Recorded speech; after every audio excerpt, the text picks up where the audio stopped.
Together, we are making giant leaps to end cancer as we know it. During our program, you will hear from NASA Administrator Bill Nelson, Department of Health and Human Services Secretary Xavier Becerra, as well as Director of the National Cancer Institute, Dr. Kimryn Rathmell, and NASA astronaut Frank Rubio, NASA astronaut Steve Bowen. I'd also like to recognize in the audience with us, Dr. Lisa Carnell, Division Director of NASA's Biological and Physical Sciences Division, Dr. Katrina Jameson, Director of the Sanford Stem Cell Institute, who has pioneered stem cell research in space.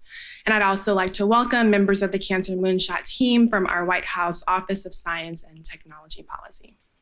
Now I'll turn it over to Administrator Nelson.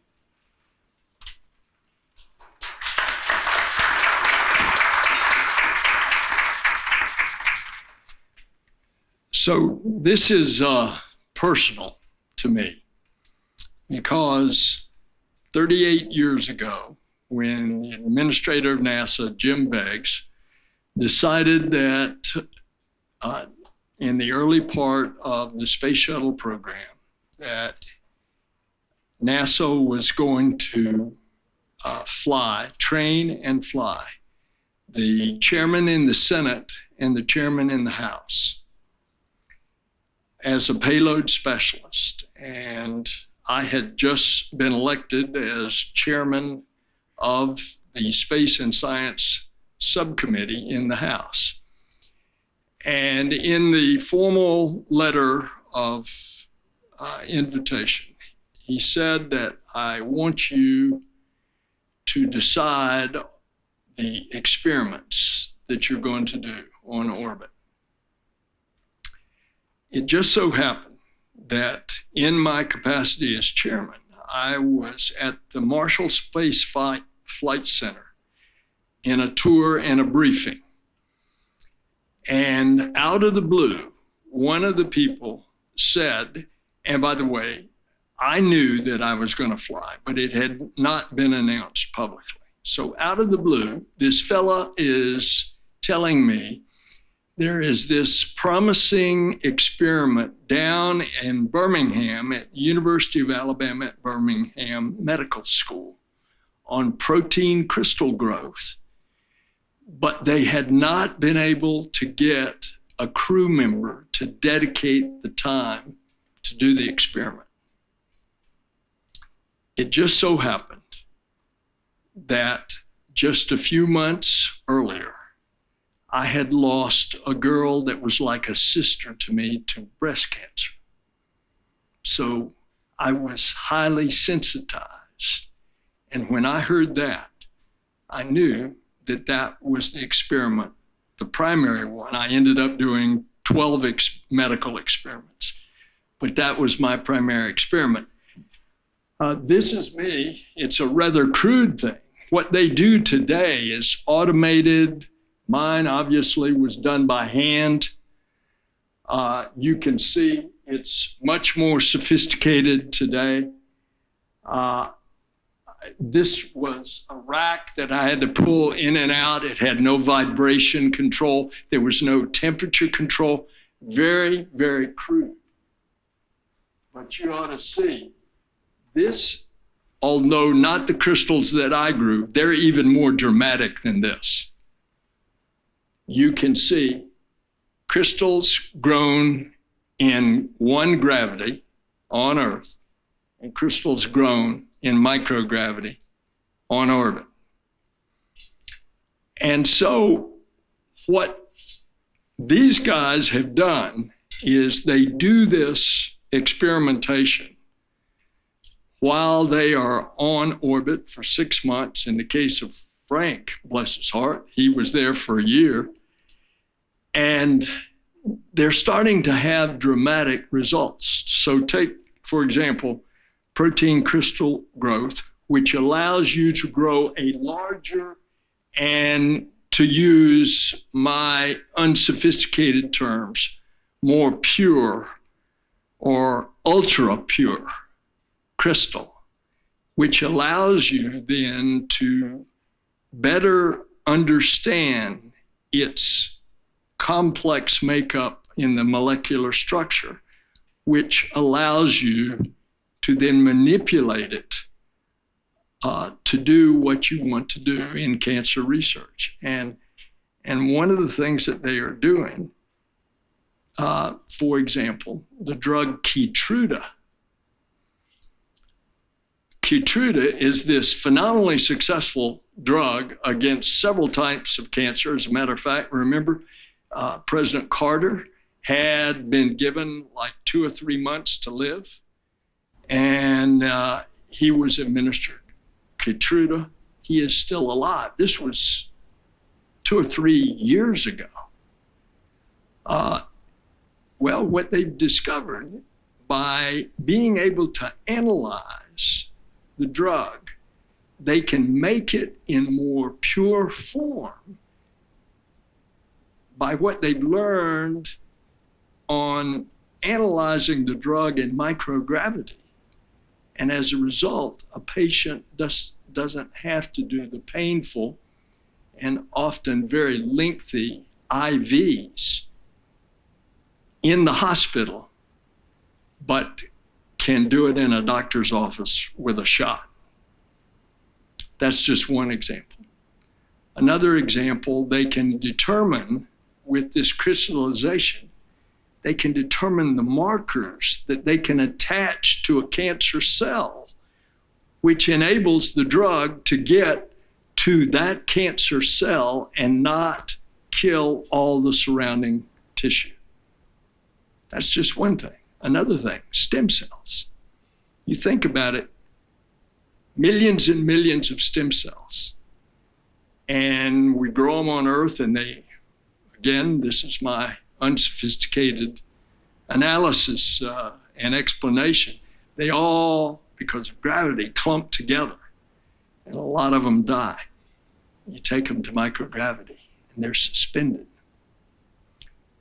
And these organoids that the doctor has been educating the three of us about earlier this morning, they can grow these mini organs, an organoid, and therefore they can experiment in microgravity on a drug's effect on an organ instead of having to do this on the whole organ on Earth. Now, this is just the beginning. So, indeed, we are very privileged at NASA to be a part of the Cancer Moonshot Cabinet.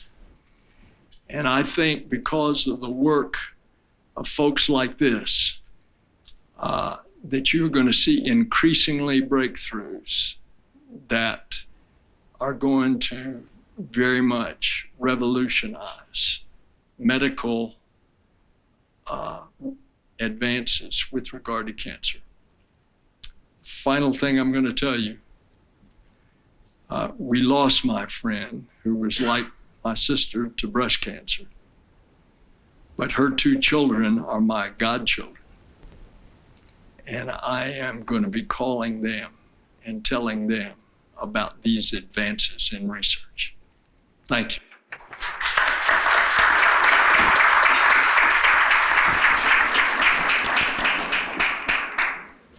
Now I'd like to welcome up Secretary Becerra.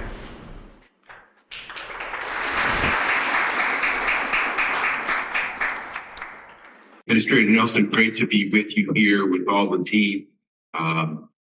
I'm just an attorney, so I'm going to get at you real quickly because I'm in between scientists and astronauts and those who are really doing the work on cancer discovery and cure. And I think it's fantastic that you see this partnership that has to occur for it to happen. At HHS, we take very seriously the president's words that we must change the way we look at cancer and that we have the capacity to truly save lives. And so at HHS, we want to be able to launch NASA in this effort, president's effort and in Cancer Moonshot. And I think we look at this as a reality.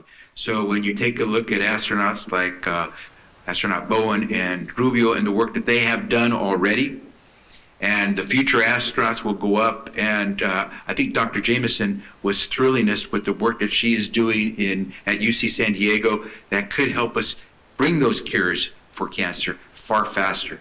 And when you can accelerate by 10x the opportunities to discover where we need to go, that's a phenomenal thing. At HHS, we recognize that to get that rocket up in space, you need some fuel. And as the president has recently announced in his budget, we are putting close to $3 billion into the cancer moonshot because we believe in this fiscal year of 2025 coming up, we can make a real difference, but you need the fuel. And we intend to go into space to make those discoveries because Dr. Jameson can't wait another 10 years. And so I hope that with the courage of our astronauts who are going up and helping us make these discoveries, that we will be able to make a phenomenal change in the lives of people really soon. At HHS, and here is where I have the opportunity to introduce Dr. Kimryn Rathmell, who is our top dog when it comes to science and how we do cures in cancer at the National Cancer Institute. I will tell you that her team is going to be working with Administrator Nelson's team and so many others across the nation to make sure that we get to the moon when it comes to cancer. And so I am thrilled that this partnership, spearheaded by someone who personally is dedicated to make this happen, President Joe Biden, that we're going to have these opportunities. And I'm hoping, I'm keeping my fingers crossed that our buddies down the street in Congress will have the good sense to support the funding requests that we have made on behalf of NASA, on behalf of the Department of Health and Human Services, and so many of the agencies that will work with the experts like Dr. Jameson to make this happen. And so with no further ado, I wish to present to you and have the real expert on the issues of cancer and bringing us the cures to cancer, our leader of our team, Dr. Kimryn Rathmell.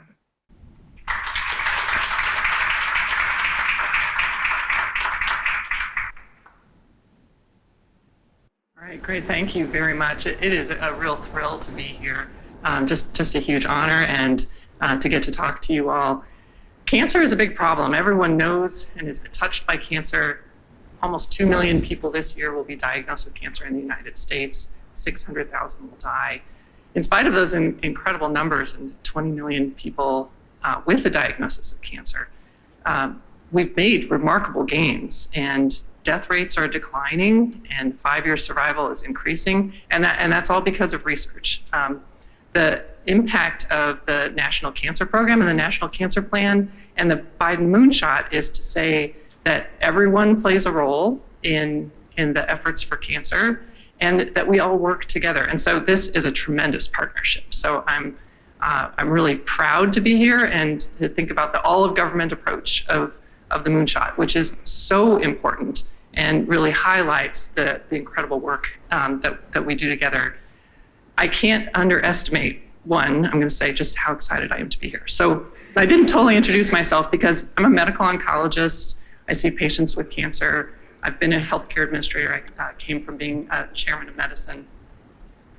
I run a laboratory. My PhD is in biophysics. And so I'm feeling really like a little bit of my geek on here to be at NASA. And I also wanted to tell you that, how did I get to do those kinds of things is that, in 1982, I was one of the kids who applied to space camp, and the ability of space to capture the imagination is huge for everyone. And it is meaningful even for those of us who grow up and become cancer biologists. And so, when I was thinking about what the impacts are of the collaborations with NASA, it's tremendous. There are certainly things that are in the technology space. And I thought, sort of immediately of things like the Boltzmann transport equation, I thought of, which is not what we're going to talk about today. But that is, we couldn't treat patients with the linear accelerators that we do in radiation biology every single day without technology that is adapted from what you do in space. We also use the language of space to talk about the frontiers of cancer and the ways that we now look at cancers with increasing granularity down at cellular multicellular and then atomic and molecular levels. And that is literally because of impacts of the space program. But specifically to the kinds of experiments that take place in microgravity, you've heard already some of them, which are making major advances. Dr. Jameson is a huge advocate and a example of how rapid advances can happen. You already heard about taking a drug, so antibodies, and increasingly antibodies are being used to develop our immunotherapies. They're complex, large molecules. More and more drugs are antibody-based. They have to be given as an infusion, as you heard from Administrator Nelson, every month, some of these, for the rest of a patient's life. But if it could be formulated in a way that could be administered as a shot, it would be a game changer. And that is something that can only happen because of the insights that come from microgravity crystallization. So for drug formulation. But just for understanding these molecules, that's where these crystal opportunities really have tremendous advances. You saw the picture of what looks like a prism type crystal. They're very highly ordered, but deep in there is looking at the space of a protein. And proteins interact in multiple different kinds of ways, and getting an insight into where there's a crevice where a drug can get in is where having a perfect crystal can really help you.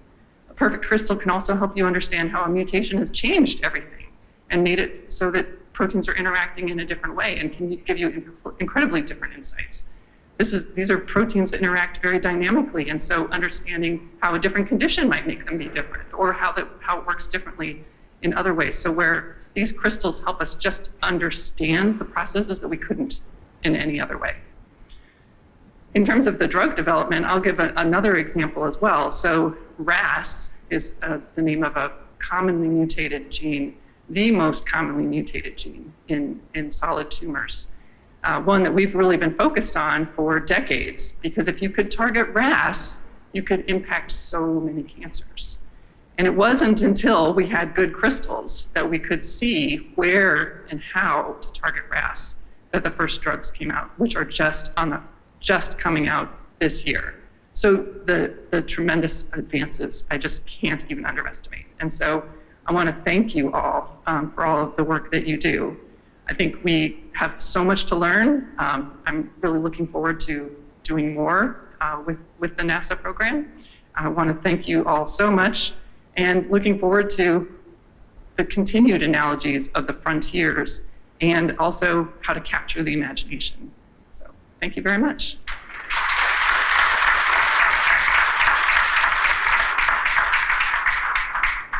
I want to thank each of you for sharing your thoughts with us. In case you haven't noticed, we have some of our greatest ambassadors up here, our astronauts, and today we'll hear from two of them. They've all conducted groundbreaking research in space to help fight cancer on Earth. But first, we'll hear from astronaut Frank Rubio, who returned to Earth last September after spending a record-breaking 371 days in space, the longest single space flight by a U.S. astronaut in history. Then we'll hear from astronaut Steve Bowen, who most recently served as a flight engineer on Expedition 69 to the International Space Station. Frank?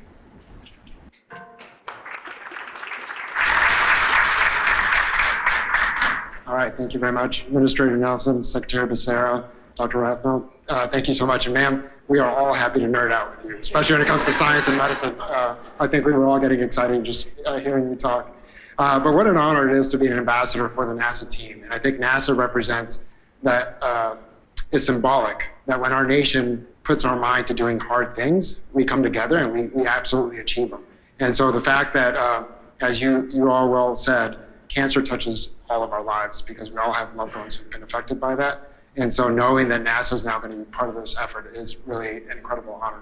And we not only get to be researchers and scientists, but the reality is we also get to be part of the testing because there is such a unique environment in space, both because of microgravity and radiation, obviously. The equivalent of about 1,000 chest x-rays is what we're exposed to when you're in space for about 6 months. And so for a year, it's probably a little bit more than that. And there's only been, so far, one person who's been up there for a year, but there's been 4 of us who've been up there for close to a year. And I'm confident that many more will spend more time, especially as we endeavor to go back to the moon and onward to Mars. This is something that we absolutely have to do. And so this effort is uniquely personal to all of us as an astronaut corps. And the reality, again, is that it's an honor to represent both NASA and our country. Yes, microgravity and space actually provides a very unique environment where biological processes tend to accelerate. Not only things like cancer cells or stem cells, but actually the aging process, unfortunately for all of us. The things we see like bone density loss, muscle density loss, immunological changes, cardiopulmonary output changes, those all tend to mimic aging.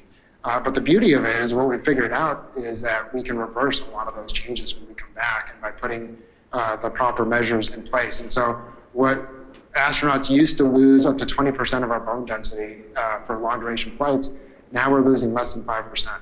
And it's because of those measures that we've put in place and putting in the work. But ultimately, I think this is a problem that we will absolutely help to solve, and we're honored to be a part of it. So thank you.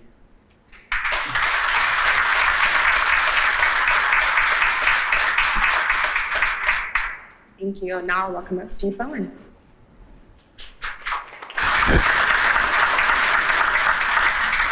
Good morning, everybody. Administrator, Secretary, it's really exciting to be up here today to be a part of the Cancer Moonshot. I kind of have to digress a little bit. This summer, I called a friend of mine on his birthday in July to wish him a happy birthday. Just after Christmas, he had a relapse. And 2 weeks ago, a month ago, I came up to see him, and things seemed to be getting better. A week and a half ago, I was here for his funeral. So, this stuff really touches home, whether it be parents, friends, family. It's a real issue, obviously, going forward. And there have been initiatives through the decades and to really focus on cancer and working hard to find those solutions and having the opportunity to do research in space. 38 years seems like a long time because that's basically Woody's age. But that is the incredible thing that we do at NASA. We do this research and it continues. And everything we learn along the way. When I first started going to space station, there was a crew of 3, and they had to spend an incredible amount of time maintaining and operating that station alone. The amount of time that we had to focus on research in particular was a lot more limited, and the capabilities of the vehicle were a lot more limited. But now, with a crew of 7, 4 USOS astronauts at any given time, the research we're able to undergo and conduct on orbit is exponentially increased, plus the automation that we now have. I've been around a while, so I helped build the space station, and I kind of joke. So we had VTRs. You all know what video tape recorders? No, some of these people don't remember video tape recorders. But that was a major way of collecting data. And the ability to get real-time data and real results from Space Station now is absolutely incredible. It was a Saturday afternoon, Sultan was working an experiment called Cardinal Heart. And we could all hear the chatter over the comms. And that heart cell started beating. And you could hear the excitement in the primary investigator's words. It was just incredible to be a part of that science and research.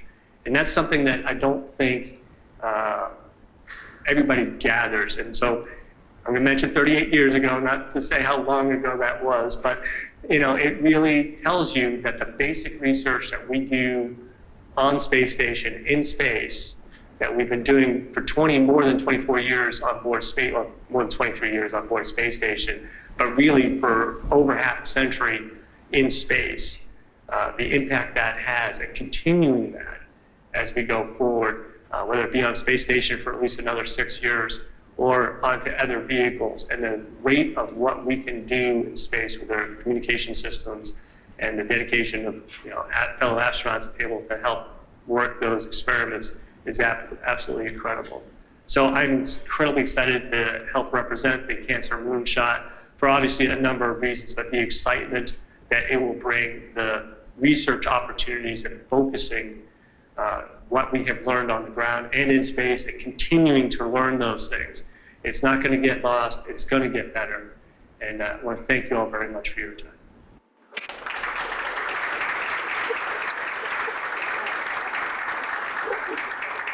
Thank you all so much. We do have some members of the media in the back of the room. So I'd like to invite our participants up here and they'll ask you guys a couple of questions. Ask that you please keep your questions related to transformation given the topic of today's program. He's going to hand you a mic for whoever asking those questions. Hi, Dan Diamond of the Washington Post. Within a decade of President Kennedy's famous Moonshot speech, Americans were on the moon. How far are we from President Biden's goal of ending cancer as we know it? Are we years? Are we a decade? Okay, yeah. That was for me. So let's see how to answer that question. So we're ending cancer as we know it every day. So I'll start there. So when I think about what does it mean to end cancer as we know it, that's actually the harder of the two goals, by the way. It's ending cancer as we know it and reducing the death rate by 50% by 2047. That one I think that we can do. The curve is already declining toward that. We make that curve go a little bit faster and we'll get there. So cancer is, number one, knowing it is taking all the parts of natural cancer. We need to work on prevention and people owning a piece of how to avoid ever having a cancer or detecting it early and managing it much more effectively. That will be a part of ending cancer as we know it.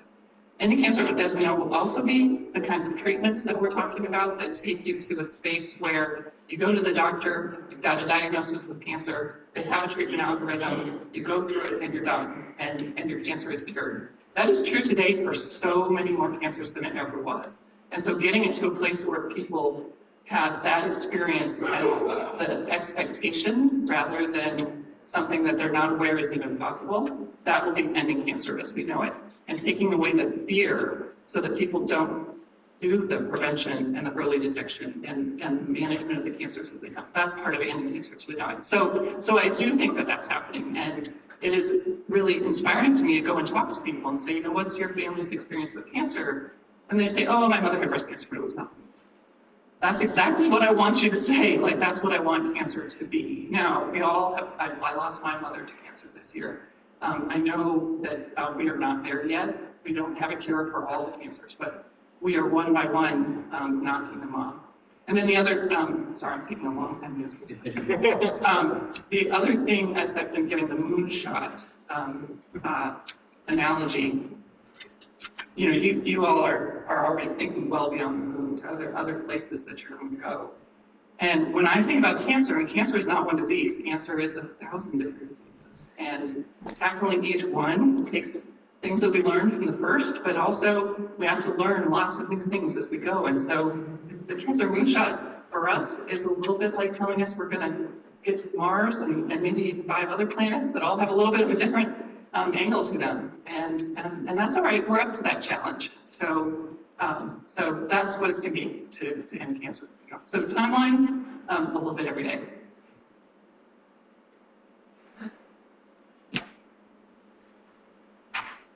Any other questions?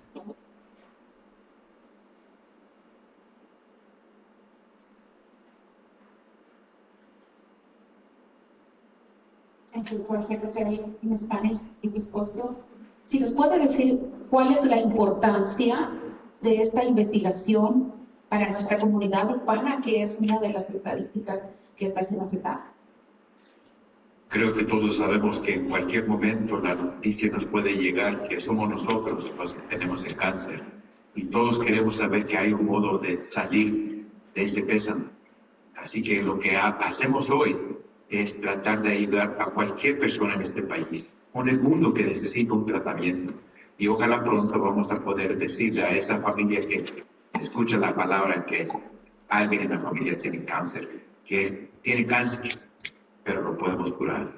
Y ahí está lo que importa aquí es poder curar la esperanza. Y lo que hablamos aquí es de la esperanza.